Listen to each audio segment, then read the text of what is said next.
Subscribe చేసేటప్పుడు పక్కనే ఉన్న గంట సింబల్ ను నొక్కి యాక్టివేట్ చేసుకోండి. ఆల్రెడీ సబ్స్క్రైబ్ చేసిన వాళ్ళు కూడా దయచేసి బెల్ బటన్ ను యాక్టివేట్ చేసుకోండి.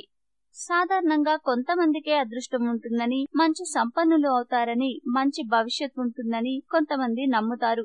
మరికొందరు కష్టపడి పనిచేసినప్పుడు మనం ధనవంతులమవుతామని, అదృష్టవంతులం అవుతామని చెప్తుంటారు. అయితే కొన్ని సంకేతాలు మీలో కనిపించినా, మీకు ఎదురైనా మీరు అదృష్టం పొందుతారని రకరకాల శాస్త్రాలు చెప్తున్నాయి. ఇప్పుడు చెప్పబోయే సంకేతాలు ఎదురయ్యాయంటే మీకు దగ్గరలోనే డబ్బు ఉందని తెలుపుతాయి.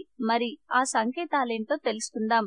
నిద్ర లేవగానే కొబ్బరికాయ లేదా తెల్లటి నీటి పక్షి కనిపించింది అంటే ఏదో ఒక వైపు నుంచి మీకు డబ్బు రాబోతోందని సంకేతం. తెలుపు లేదా గోల్డ్ కలర్ పాముని కలలో చూశారంటే త్వరలోనే మీరు ధనవంతులు కాబోతున్నారని, ధనం మీ దగ్గరకు వస్తోందని సంకేతం.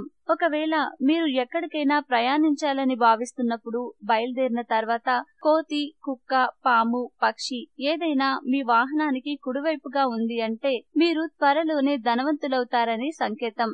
మీరు మీ కలలో గ్రీనరీతో పాటు నీటిని చూశారంటే త్వరలోనే ఊహించిన విధంగా డబ్బు మీ సొంతమవుతుందని అర్థం. ఉదయం నిద్రలేచిన తర్వాత మొదటి వస్తువు పాలు లేదా పెరుగు లేదా ఏదైనా పాల ఉత్పత్తి అయి ఉంటే డబ్బులు మీకు దగ్గరలోనే ఉన్నాయని సూచిస్తుంది. మార్నింగ్ వాక్ సమయంలో లేదా ఏదైనా ముఖ్యమైన పని కోసం బయలుదేరినప్పుడు చెరుకు గడలు కనిపించాయంటే త్వరలోనే మీరు ధనం పొందుతారని సంకేతం. మీరు బయటకు వెళ్లేటప్పుడు పెళ్లైన మహిళ ముఖంపై సింధూరంతో కనిపించిందంటే త్వరలోనే మీకు పెద్ద మొత్తంలో డబ్బు అందుతుందని సూచిస్తుంది.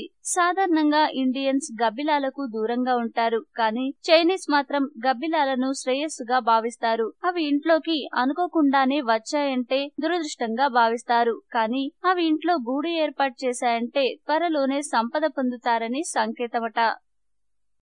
ఈ వీడియో మీకు నచ్చితే లైక్ చేయండి, అందరికీ షేర్ చేయండి, కానీ సబ్స్క్రైబ్ చేయడం మాత్రం మర్చిపోకండి.